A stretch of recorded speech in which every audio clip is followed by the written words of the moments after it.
E aí, investidores, hoje a gente está aqui para falar do RZAG11, um fiagro muito interessante, paga bons dividendos, é base 10 e também fez uma nova emissão de cotas recentemente. Se você gosta de conteúdos como esse, dá uma chance para a gente, né? Se inscreve aí no canal, ativa as notificações, curte o vídeo, compartilha também se você puder, assim o YouTube entende que é um vídeo, que é um canal interessante e divulga para mais pessoas.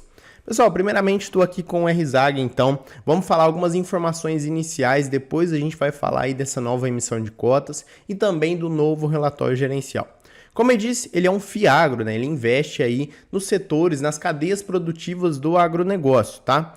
Ele atualmente está com um patrimônio líquido de 650 milhões, ele aumentou esse patrimônio recentemente por causa dessa nova emissão de cotas. Está com uma liquidez muito interessante, muito boa, né? Apesar de novo, ele é bastante novo aí na bolsa, olha só. Ele começou lá em 15 de outubro de 2021, então tem um pouquinho mais de um ano, tá?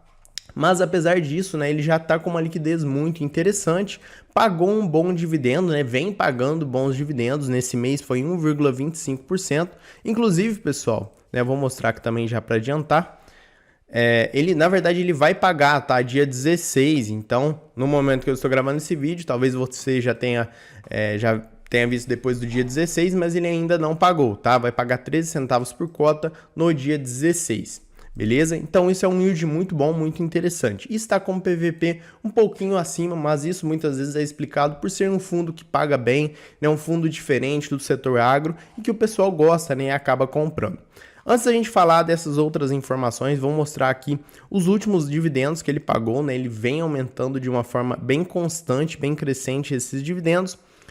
No mês passado, né, ele pagou aí 14 centavos e nesse mês 13 centavos. Caiu um centavo, pessoal, mas normal, né? Nada demais, nada preocupante, tá?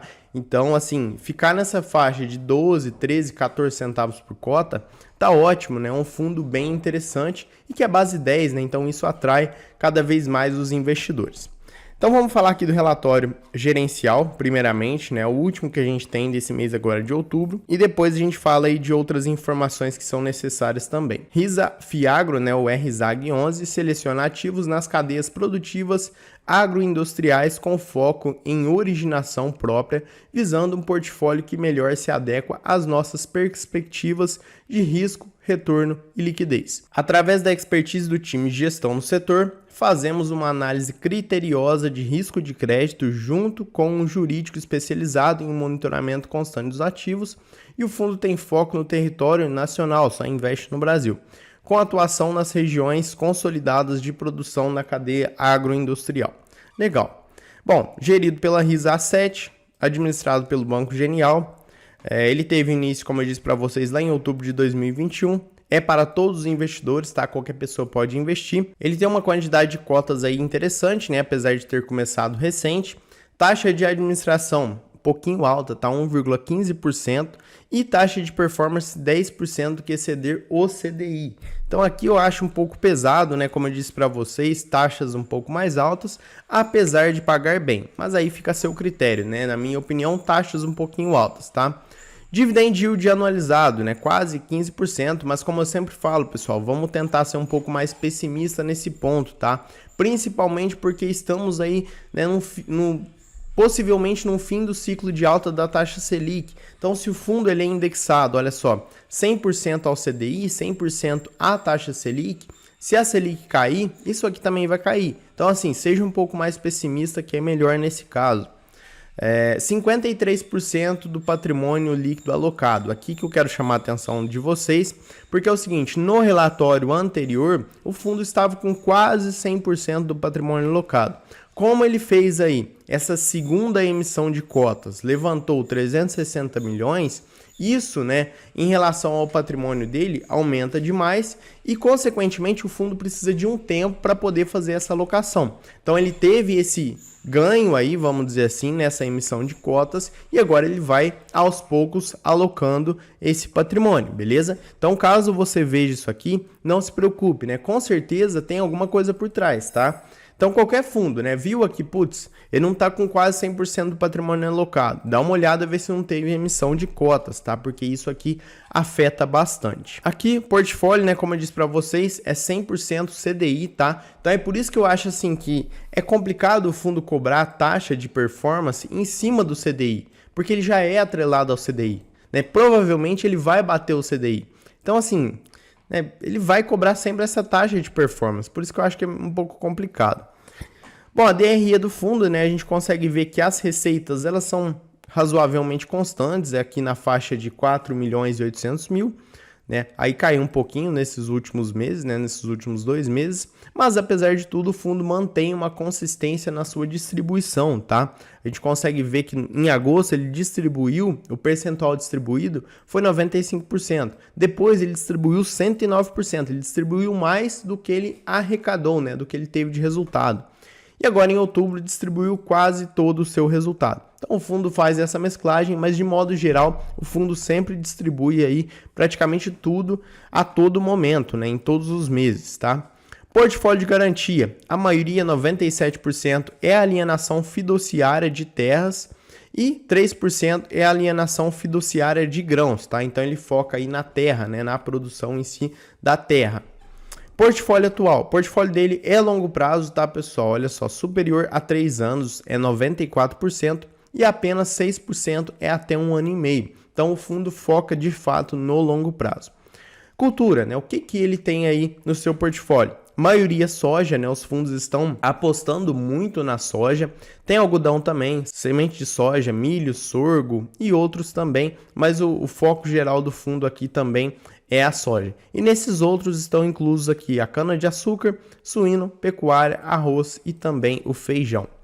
Estratégia do fundo, né? Como eu disse, é longo prazo, 92% é longo prazo, custeio de safra 7% e 1% caixa, né? Esse custeio aqui ele é necessário porque o produtor ele precisa de um dinheiro ali, de um capital de giro para poder custear ali as suas operações, tá? E o fundo não é diferente. Aqui nas perspectivas, pessoal, primeiramente, né, vamos falar aqui do portfólio por região. A região do fundo é mais concentrada aqui no Nordeste e também tem um pouquinho no Centro-Oeste, né, que é mais concentrado. Aí tem um pouquinho, bem pouquinho aqui na região Sudeste e um pouquinho lá no Paraná, 0%, deve ser menos que 1%, então assim, é praticamente irrelevante. Mas o foco dele aqui, ó, é na região de fato Nordeste e também no Centro-Oeste, beleza? Perspectivas, aqui o fundo fala um pouco da Selic, pessoal, não vou ficar falando muito porque, como eu disse, acredito eu, estamos próximos aí do fim de alta, o fim do ciclo de alta da taxa Selic. Então, o fundo provavelmente vai sofrer um pouquinho com esse fim do ciclo de alta, tá? Bom, aqui a carteira do fundo, né, o CRAs, que ele tem os certificados de recebíveis do agronegócio. Emissor, ele só tem apenas um emissor, né, que é a Virgo, então isso aumenta um pouquinho o risco do fundo, dá mais previsibilidade, facilita a análise, mas ao mesmo tempo aumenta um pouco do risco. Na minha visão, tá, pessoal? Isso aqui cada um tem uma visão diferente. Indexador, tudo pelo CDI, né, como eu já disse. Lastro, a maioria, pessoal, como a gente viu, é soja. Claro que tem outros aqui, como o milho, como, né, outros aqui que não estão listados, mas enfim, a maioria é soja, tá? E uma coisa que você tem que observar, que isso aqui é muito importante, né? O percentual do patrimônio líquido, tá? O percentual de cada ativo em relação ao patrimônio líquido e também a taxa, né? A taxa média dele aqui a gente está vendo que é de 6%. E uma coisa importante, principalmente em relação a essa nova emissão de cotas que ele fez, é o caixa. Olha só aqui, ó. Na última linha, o caixa ele está com 46,8% do patrimônio líquido. Então, aos poucos, ele vai alocando esse caixa em novos ativos. Seria interessante se o fundo aumentasse a quantidade de ativos, tá?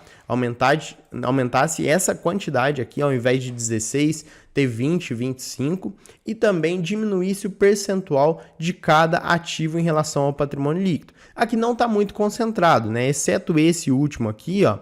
Esse último aqui que está com 7,4%, mas de modo geral os outros estão tranquilos.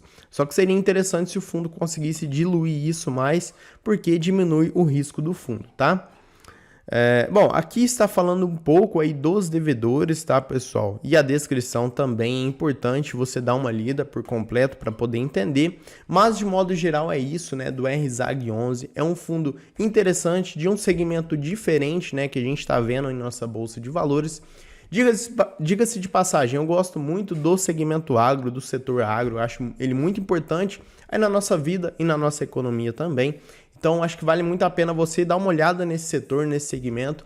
Vale muito o estudo, aí muitas vezes é complicado desse setor, mas eu acho que é bem interessante. E além disso, né, ele paga bem, é base 10 e várias outras coisas. Pessoal, eu vou ficando por aqui, espero que vocês tenham gostado. Videozinho rápido do RZAG11, mas se te ajudou, não se esquece, dá aquele apoio pra gente, curtindo e se inscrevendo no canal. Um abraço e até mais.